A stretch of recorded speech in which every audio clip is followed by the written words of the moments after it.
How did the poorest member of Congress become one of the richest members of Congress in just a few short years and she wasn't even born here?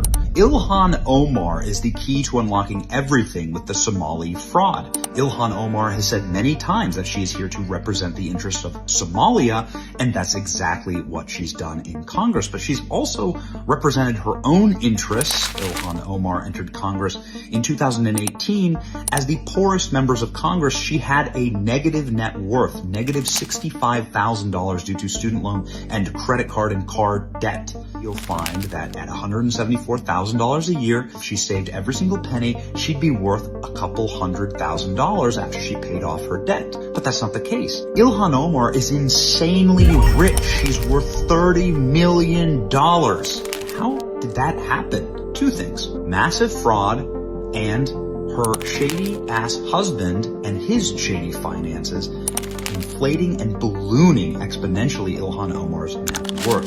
Ilhan Omar passed the Meals Act in 2022. This is an act that majorly deregulated the federal government's oversight of meals programs for children. This is the same act that was used by her friends in Minneapolis in order to defraud the federal government of nearly $500 million. Ilhan Omar even worked at the kitchen that was committing the fraud, feeding the fake children, the real problem in Minneapolis, the daycares and the food centers. But then you get to Tim Mynett. This is Ilhan Omar's third husband. This is a shady Democrat operative that launched venture capital firms at the exact same time that Ilhan Omar and her friends were defrauding the American taxpayers with the Meals Act. Those venture capital firms were stacked with Obama and Democrat operatives, and guess what?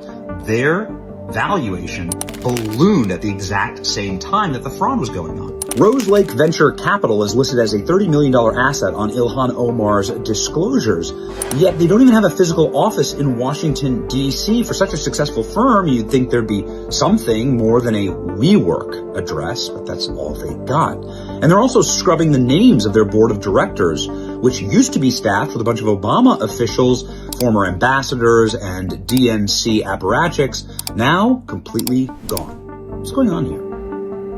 Also, a bankrupt and fraudulent wine company is also listed on Ilhan Omar's financial disclosures as being something that is paying her something like $1 million to $5 million worth of net worth, even though this company is totally fraudulent. It's not real. You call it, it's not a real number. Well, let's go ahead and give him a call and find out. Oh no, user busy. Well, I've done this like 20 times today.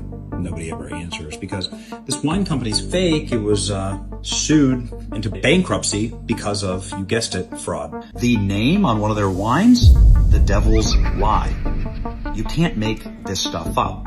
So Ilhan Omar has become obscenely rich in 1 year, going from one of the poorest members of Congress to one of the richest because of a shady venture capitalist company that nobody knows where their money's coming from, at the same time that the massive Somali fraud's ongoing and being paid by a defunct wine company that doesn't even have an operable phone number. The Devil's Lie. Ilhan Omar needs to be fully investigated for this fraud and her connection to it, and we need answers. We can't run a government like this.